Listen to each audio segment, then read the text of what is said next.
Hello, everyone, and welcome to this week's episode of Peccadillo Sofa Club. This week, we had the joy of watching Theo and Hugo, and we are joined by its directors and cast. But before I introduce them, I've got to do a few little housekeeping details. So if you saw last week, unfortunately, we had a few technical issues which caused our live stream to end abruptly. If the same thing is to happen again this week,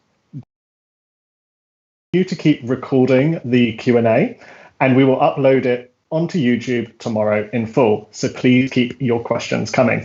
But now that's over, we can now start. So first of all, let me introduce the directors of the wonderful film that we've all just watched. Olivier. Hello, everybody. Jacques. Hello. You're talking like a cyborg. And lastly, the familiar faces that we have all got so used to, Geoffrey and François. Hi, everyone. Okay, so I want to start off by starting this Q&A by talking about like the first time I actually watched this film. So I saw this film many years ago when it was first released. And when watching it, I was kind of shocked by how naive it made me about sexual health and my own sexual life. Whilst I was drawn to and amazed by the visual imagery and the love story at the heart of it, the story and the actual situation the characters were in felt nothing like my life. But then we cut to last summer and I find myself in a very similar situation where me and the guy are waiting in the sexual health clinic, and we turn around to each other and we're like, this is like Theo and Hugo. And everything begins to feel reality and make sense. Unfortunately, my story did not end up with us two falling in love. We ended up blocking each other and never speaking to one another again, which would have been a very different film. But I still remember like the truth and honesty of the film and how kind of real these actions of these characters felt. So I want to start off by asking, where did the idea of this film come from? Ooh. Olivier, what wasn't your idea? It was a mix. It was a mix. Yeah, the first idea came from observation of situation in that club, and I was surprised that for a sex club, I had the feeling or the fantasy to imagine that maybe there was sometimes I am true. I am. It's. You're falling in love. It's the beginning. No, je voulais dire témoin, mais je suis fatigué. Witness. Voilà. Sorry. I'm like a witness of the beginning of a love story, and that's what I explained to Jacques. And from this really beginning, we imagine the meeting and the beginning of the love story. I mean, the very sexual beginning of the story in the club, and then what can happen to the characters when they went out together. Yeah, I had the very first idea was a sex scene. That was his idea. He wanted a very long sex scene. The first time I understood something like, okay, 5 minutes. So I wrote a first draft, let's say, not exactly the story, just the plot. I had the idea of the HIV and, the hospital, and all that stuff. And I really thought 5 minutes. And he told me, no, 20 minutes. I said, how could I do that? How can I write something like that? But I did. So was his idea. A good one. Yeah. Good one. We all would be happier if sex lasted 20 minutes or longer. So thank you for doing that.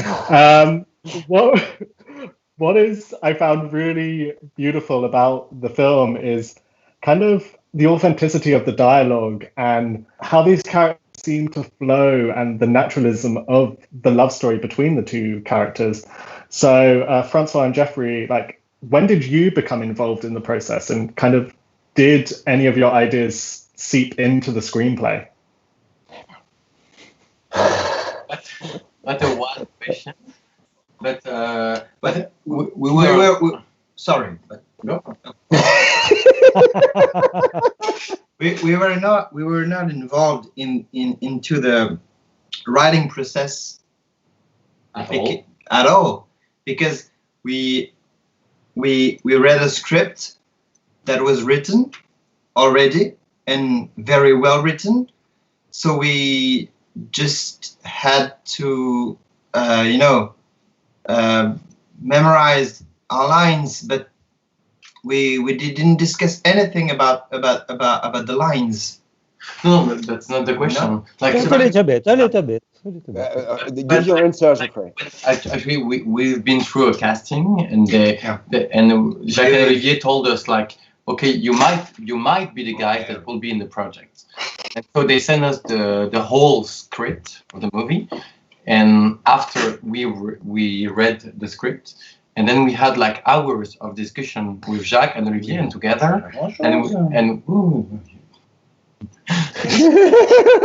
Stop arguing. and we talked for hours together, like how will we make that, how uncomfortable we can be, how uncomfortable they can be, how comfortable we can be, comfortable, which is really hard for me to say in English. Yeah, but we had many hours of discussion. I don't remember. And when the four of us were ready, we made the movie. I think it was like that. I don't remember. We had many discussion about how comfortable it would be to say the lines. Were you just No. I think about the lines, but the physical things. Yeah, but we were talking about lines. Yes. We were talking about lines. No. Okay. Sorry, François. Yeah, we would. The question was about the whole story and the whole parcours. Backroom scene. That is what I want to come on to Anyway, next. another question. That is what I wanted to come on to next. That segues very nicely. So, rewatching the film again this weekend, I was shocked. Like, that sex scene is 20 minutes long. Like, it's unforgiving and carries on, but that's kind of what makes it so magical and beautiful, that you see these two people falling in love, like the familiar sense of the look of the eye whilst you're fucking someone else, and you catch eyes with someone else and you're like, yeah, this is who I want to be with, and the magic and the magnetism when they kiss. How did you construct that scene, and what was making that scene like? Because in the physicality, there is so much intimacy which shifts between their different sexual partners. So if you'd like to elaborate a little bit more about that scene and the intimacy of it. Maybe you can begin, Geoffrey and François, on how we do it on the set and in rehearsal, So I think for us it was a whole choreography. It was really precise on the script. I mean, it was really, everything was written, like you kiss there, you look there, you do that, and many things. So it was really. And shall I? Yeah. No. Anyway, it was very well written. It was like it's like 20 minutes on the screen, but it was like 17 pages. 17 pages on the script. So you can have every details and every actions, written that we had to do. So you can imagine very well how it would looks like. So and then we rehearse with Jacques and Olivier. And then with video. Not really. We don't really rehearse the scene. We did we did another sex scene to see how we can do it together with the DOP, but we were not able to go on the set before the shooting, so we had really to do everything during the 3 days or 4 days of shooting in the club, and it was very small and very narrow, and it was a little bit complicated to install the lights. So it was very important that everything was prepared and that we were supposed to know exactly what we want. The first day, I should admit that at one point, before the first, not before the first one, but maybe after the first shots, suddenly everything seems very complicated for me. I thought, it's a mistake, it's impossible to do that. And then Jacques and the assistant and the DOP and me, we go together and we discuss how to make things a little bit more simpler for everybody. And we didn't change much, but we just maybe decide that we had to say more to each other what we were doing at the moment to be much more precise. And on the details for the actors, for the complement actors, for the other actors around the bed, and also for us.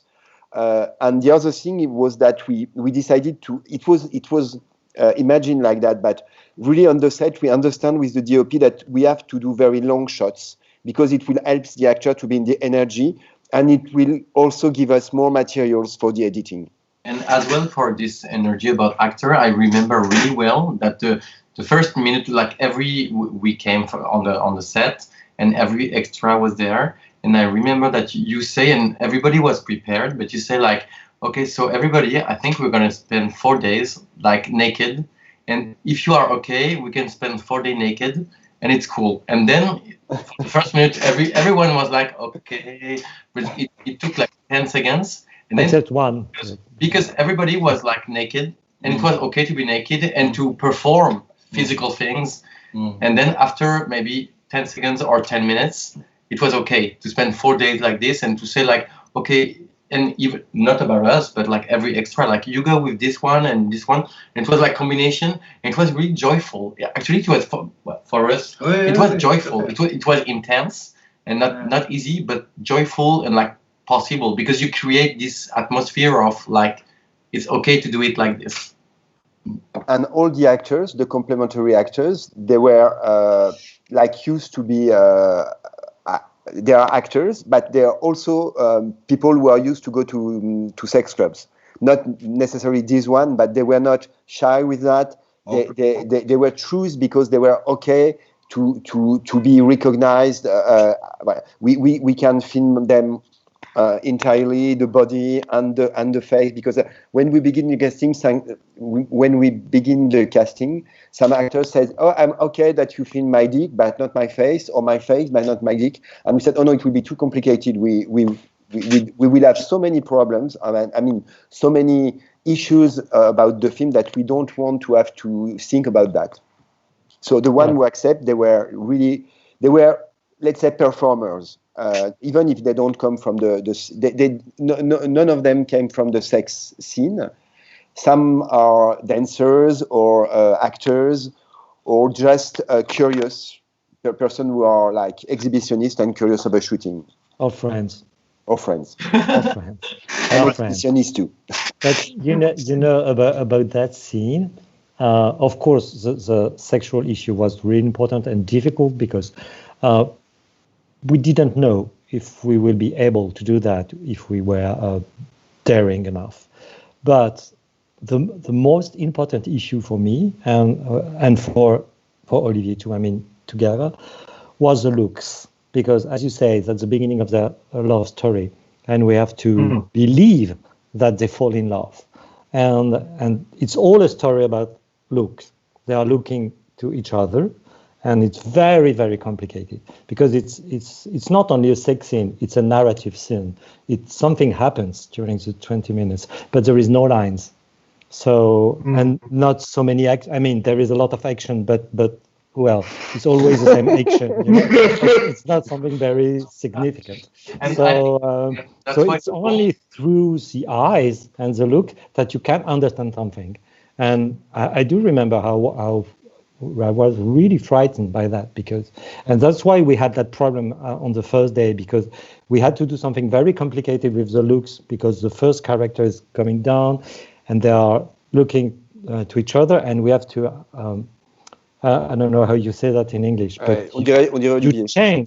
you change the look of your camera. You know, you're looking through the eyes of a character, and then all of a sudden, they are crossing their looks, their eyes, and then you change the angle of your camera, and that was very complicated, and it wasn't what we planned. Il y a des garçons qui me parlaient, Jacques.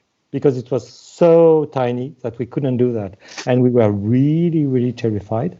But when just one moment, and I do remember that when I see, it was on the set when I see the shot when they are with their eye closed. François is on the right and Geoffrey is on the left, and they are one another and they kiss, and I said, okay, we got the movie. I'm sure we believe that there is a love story there. I totally agree with Jacques, because even of course not always, but sometimes. Even if there is absolutely no lines in that sequence, it was an acting sequence. The acting point for us, the acting aim for us was huge, as you said, because we had to act something, to say something with the bodies, and as Jacques says, with the eyes. And I think that is the most important thing, and that was the great issue of that 20 first pages in the script, and of that 20 first minutes in the movie. For us, is to make it work. Make it work between those two characters, with no lines and being naked. And that is a fucking. What was hard was to act this. Thing to do. The most important was to act this. You know what I mean? Everyone. Watch your mouth. What do you say, Geoffrey, about being naked? Non, mais... Tu disais, Geoffrey, par rapport à la nudité? No, I mean, nudity was something maybe weird or special, but acting that was more difficult and fascinating. Yeah. Being naked is like you just take off your clothes and it's okay, and then it's okay, and you made it happen like it's okay. But acting this fascination, this love at the first sight was something to act. And this was the goal for us. Like, I mean, we are actors, we accept to be naked. But acting that it's our job, and it was like the thing we were like reaching and trying to make. So it was the real goal, like the real. And acting naked is not the worst thing to do. The worst thing to do is to act with yourselves.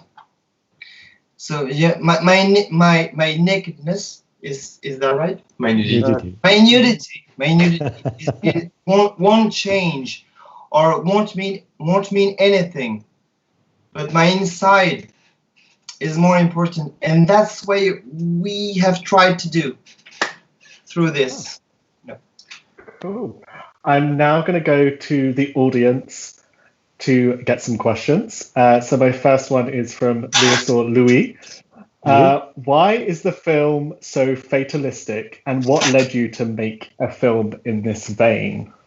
I didn't get this. Sorry. Fatalistic? What do you mean by fatalistic? I'm now trying to find the best word to describe this fatalistic.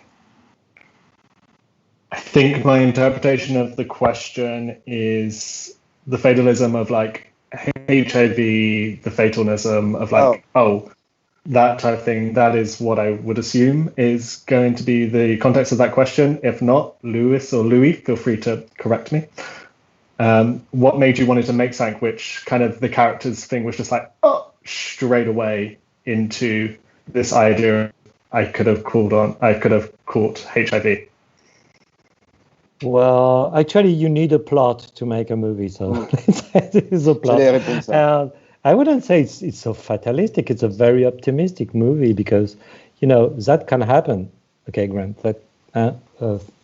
You can meet someone who is HIV positive, you have sex with a protection. We know it's not so dangerous nowadays. At that time, it wasn't so evident because we didn't know much about the fact that people, it was 4 years ago, people on free therapy are not contagious anymore. But at that time, it wasn't so evident. And anyway, even if we know that, if it happens also nowadays, you're going to go to the health clinic because you never know what can happen. So you have to take your medicines. And I think it's more optimistic than fatalistic. I mean, because they fall in love. I mean, okay, it happens. It's not always like a fairy tale. Love is not always a fairy tale, but you can fall in love even in difficult condition. I mean, there's no worse condition than to go on your first night to the health clinic. I mean, it's such it's a doom place, no? Maybe fatalistic is about the last, not last, but the love declaration at the end when he says that after 20 years they will separate from each other. Oh, that's realistic, no? Isn't it? No, it's fatalistic. No, okay. Well, it was a very good question. Thank you very much. I have been corrected in the definition of the term, and I realised that I need to get better English myself. Fatalist or fatalize, relating to or characteristics of the belief that all events are predetermined and therefore inevitable. So could we go down the stream that it was predetermined that these two characters would meet, that they would fall in love, and their history, like you said, would be together and fall apart in 20 years? What made you want to go down that route? For me, it's not fatalistic at all. For example, at the beginning, they really choose each other, and it's organized in a way that they could have really, both characters could have decided to do something different. The character of Geoffrey could have stayed with the older guy, and the character of Hugo could have decided to stay with this first fuck. So it's more libre arbitre, self-decision. I don't know how to say that in English, but the characters decided what to do, and even when they discovered this HIV status, and they decided to go to the hospital, one decided to go together, and the other decided to join him. And so for me, it's more, it's really, I mean, of course, it's cinema and it's dramaturgy, and we need that to make an interesting, or it's not suspense like in an Hitchcock, but it should you should be curious of the next scene when you see a film. But we try to find realistic development of situation that gives to the audience the feeling that it could really happen, and if I am in this situation, maybe I do that or that, but anyway, I understand why the characters act like that. I hope so. But okay, at the end, I mean, the character of François, Theo, Hugo is a little bit fatalistic, but I think it's also because Hugo seems to be a little bit afraid by a love story. So he says, okay, it's going to be nice, but don't worry, after 20 years, we're going to split. It's no worry. It's not for eternity. And, but anyway, that's life. You know that. At the end, you split. Who knows? Well, I think we've now all got a new word of the day for tomorrow with Fatalize. A question now from Edward. The chemistry is beautiful, so hot. The look they gave each other is so romantic. How easy was it to connect to each other? François and Geoffrey. Yeah. So can I? As it goes. So back in times. It was 5 years ago. But I think we really had discussion together. Like we have to build a special bubble for the two of us, because we know it was a small movie. It was very important because it was all our first movie as leading part, and so we had many discussions together. Like, let's create something where we protect each other, we trust each other, and we are really like we 5 years ago, we had no friends in common. We were I was living in Marseille. No friendship in common. So he was living in Paris. I was more from like TV, and he was more from theater. And we were like, okay, we have to build this thing together, and let's create just a special space for the two of us and the four of us with Jacques and Olivier. And I think we had like a month to connect and to click and to train as well. But we were I mean, when I was having like maybe a huge line or a difficult sequence, I was always saying to François, was it okay? Was it okay for you? And the same for each other. And we create a special bubble. Like it was our goal. But we talk about it before we shot. Like, will you protect me? Yes. Will I protect you? Yes. Yeah. And we create this special thing. May I say something? Yeah. I think you begin that. I mean, I suppose it was a little bit unconscious, but I think you begin to do that during the casting. Because probably. Why do you say that? Because when we choose you for the chemistry. Because the organization of the casting made them to be cast in the same time. Random. Yeah, random. I can explain it. The casting was like a scene, like a seduction and arguing scene that begins with a kiss. And with François, we didn't know each other, but we look at each other like, okay, I give you the permission to kiss me like forever, and I will kiss you like forever. And we look at each other like, okay, let's do it together. And it begins like this. And it was the beginning of the whole thing. So yeah. Jacques, you want to say something? Yeah. No. I just told that we saw that chemistry on the essay, on the casting. It was so obvious that something was happening. Was it love? Was it just, I don't know, something that I don't know. We couldn't know, but what we saw was something like very loving. How did we get so much confidence in each other during that casting and during the shooting? Are you asking the question? I'm asking the question. I don't know. You could say it was fatalist, so therefore predetermined. Maybe because the challenge was so great for us, and we prepared the same way, and we were at the same point to each other. Yeah, maybe we say, okay, give me your hand, I grab your hand, let's go together, and give me your confidence, I give you my confidence, and then I don't know, probably, but that is what is beautiful. Wow. That leads on nicely into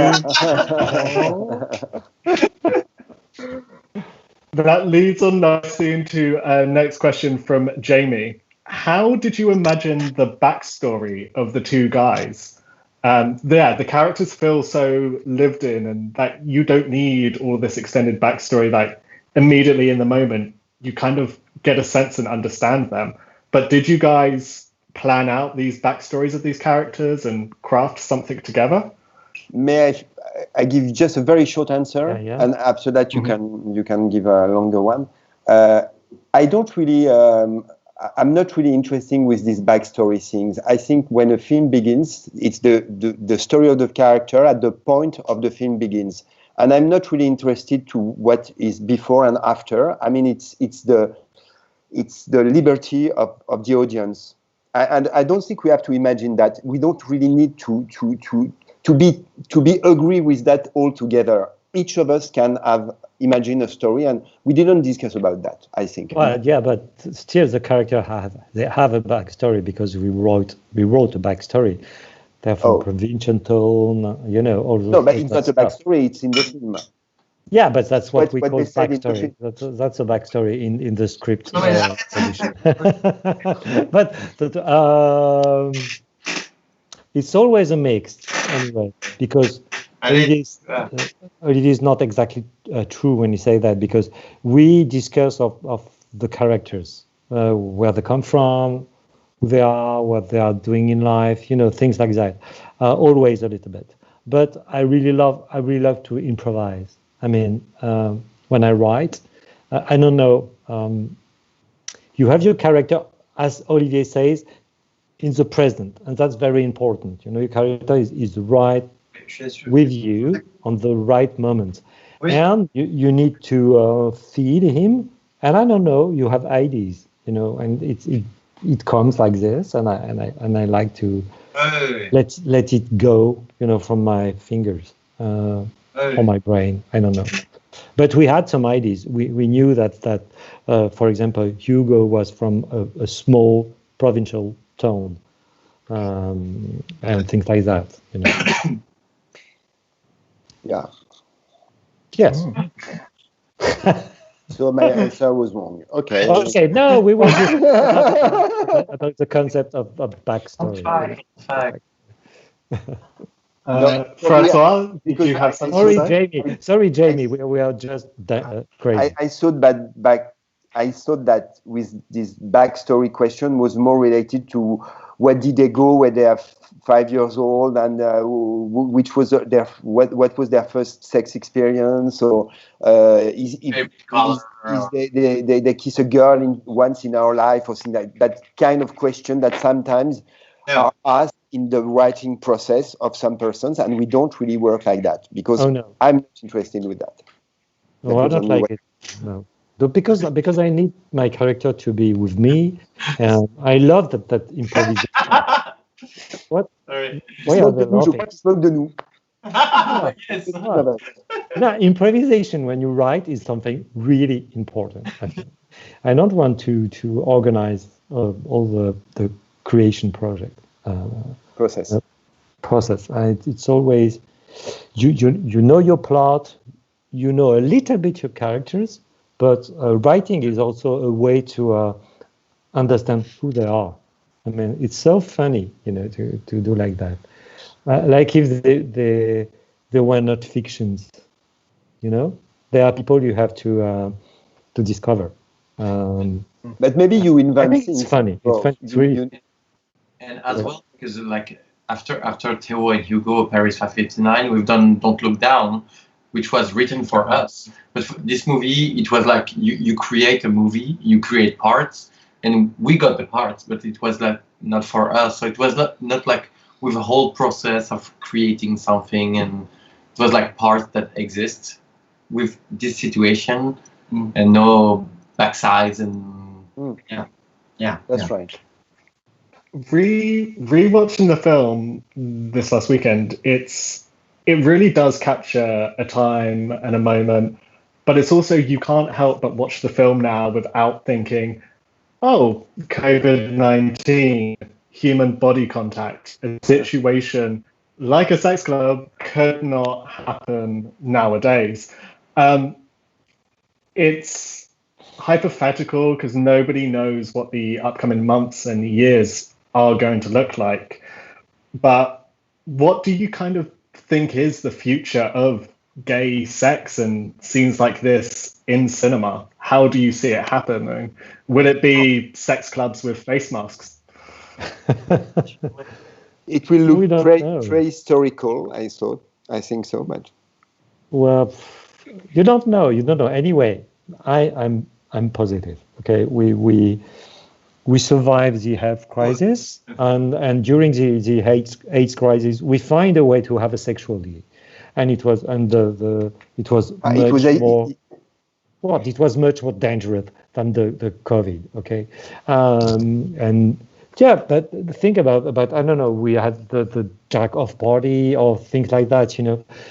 During that time, we invented a new sexuality because most of gay people were afraid of having sex. So real sex, real contact. So I think the crisis will be over.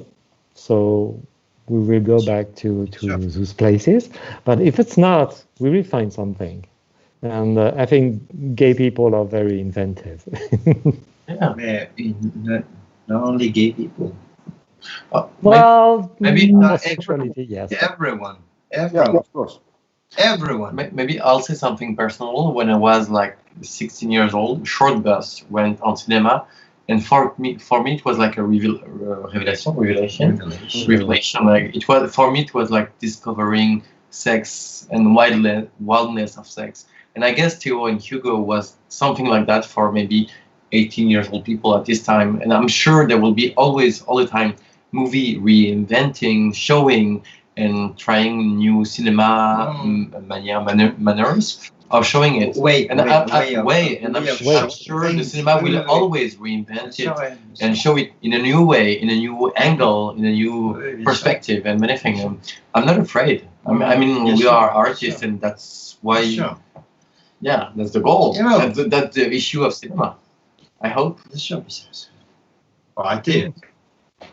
I have a question from Chase now. From Chase. Hi, loved the film. I was wondering what films influenced the aesthetic and the form of Theo and Hugo. Il y a un mot que j'ai pas compris. Asphatique? The what? The visual style and the language. Okay. They were a bug.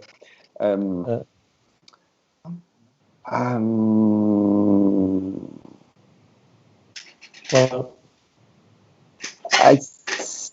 I think I should probably. I think there's two films that from Nicholas Winding Refn who really influence the work with the DOP. It's Drive and Only God Forgives, because it's films in it. The colors are are used in a very strong way. I mean, when a scene is red, all the scene is red, and when the scene is naturalistic, all the scene is in realistic colors. And so, for the aesthetic aspect, I think it's really the only reference that we share with the DOP and the color grader. For the sexuality, there were a lot of films. I think probably, even if it's not obvious, but probably in our lives and our cinephilic stories or background, Intimacy by Patrice Chéreau was a very, very important one for this intimacy of the sex scenes. But maybe, Jacques, you have other references. No, of course, Agnès Varda for the real life, how would you say that in English? The real-time movie, Yeah, yes, of course. Agnès for Theo, and probably also the Rivette, not only for the title, Jacques Rivette, but for the impression of Paris. The how we film Paris empty by night, which was like one of his very special aesthetic approach of Paris, and he used this mystery of Paris in the 60s and 70s in his film. So I want to go back and say something which might contradict what Olivier said earlier about when you start a film, you meet the character straight away. You don't want to know about what they were doing when they were 5 years old and so forth. But it's 2020. Where are Theo and Hugo now, and how are they dealing with the pandemic? Are they in a house with both each other right now, much as Olivier, or are they separated and no longer together? What do you think is the future for Theo and Hugo? I know they went to the supermarket with a mask, as we did, and they washed their hands with how do you call that? Hydroalcoholic. It might be as crazy as we met and we spent the 2 months lockdown together. They might be crazy as well like that. Maybe Hugo say like, okay, it's the lockdown, you should stay with me for 2 months. Hugo get but you mean, and Theo is locked in a closet. You mean if they meet like a few days ago, but if they meet 5 years ago, are they still together? That's your question. Yes. Are they still together? I'm still together with my boyfriend. I met him at that time, and we spent the lockdown together. No, and anyway, Hugo promised 20 years. 20 years of happiness together. So I'm not worried for the next 15 years for them. Yeah, so After that, I can't say. That's right. That's right. But Hugo, In 15 years, we're gonna make a movie. Yes, please, at least. Well, 15 years, we will be very, very old, but Yeah. Not very old. a little bit old. 72, 73. That's okay. no, but the thing is, the thing that is funny, I was thinking of that live moment. I was thinking like the lockdown and the movie Paris 559. It's like a lockdown because Paris is empty and there are only the two of them. So maybe it might be it's not exactly the same situation, but we can imagine a movie where the two of them that don't know each other spend like 2 months together, and maybe it will go deeper and deeper. That's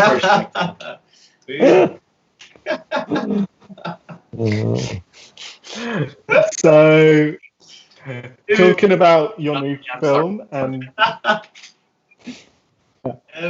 talking about your new film. So this year marks the 20th anniversary of Peccadillo Pictures, and the first film they released was actually one of your films, The Adventures of Felix. And next month, I believe, they are releasing your latest film, where all four of you are back together collaborating with Don't Look Down. Would you like to say a few words about it, tease the audience about what they could expect with this film? Let's say a few words to Tom.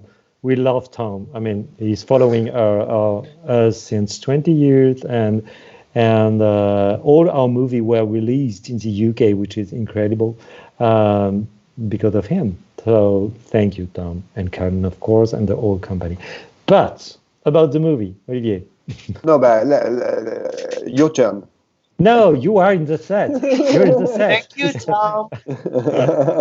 Actually, you can see the set of the next movie, of the new movie, because it's Olivier's flat. So that's the set, and it's a lockdown movie.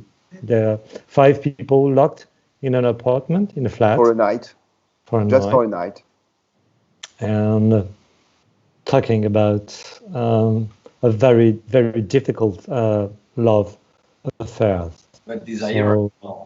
And desire and violence. It's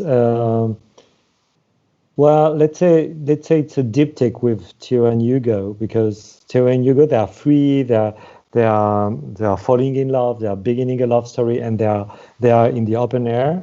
And this one is about 5 people who had a very, very bad love story with one guy, and they are locked in one apartment. It's in a 28th floor all over Paris. So you can see the whole capital, but they are not, they are not running in that city. They are just looking at the city like a place where they are not going. Are not naked. Maybe it's more personal. It's more what?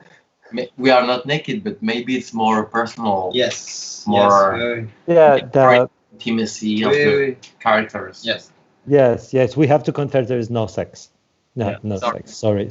Right. No. The characters are not naked, but they try to be the more sincere they can with all together, and the characters that doesn't know each other when the evening begins, and they just have these same friends, let's say friends, which is not a good friend, but a relationship that they share together, but they don't know before the beginning of the film that they have the same interconnection with this guy. And so it's a film about let's say the blacks, no, not black, but dark side, yes, of love. And 5 wonderful actors and beautiful lines, really. The lighting is beautiful. I'd like just accept to cut the sound, cut your cell phone, and accept to have a weird, special UFO moment, something like it's a special movie. Just cut everything and go in the night with them talking together, and it can be incredible. Yeah, we can say the lines are beautiful too. Thank you, boys. It's written. It's everybody have to buy masterpiece. It's a masterpiece. And with that, I would like to wrap this up. I'd want to thank everyone for watching and asking their questions. I would like to thank Olivier and Jacques for making this wonderful film and taking part in the Q&A together, and to Geoffrey and Francois for exposing themselves in this film and putting on such a beautiful performance with it and answering our questions tonight. Peccadillo Pictures will be back next week with a new film to watch and a new Q&A. But for now, good night. And thank you, Grant. Thank you, Grant. Thank you, Grant, and the audience. Thank you. Goodbye.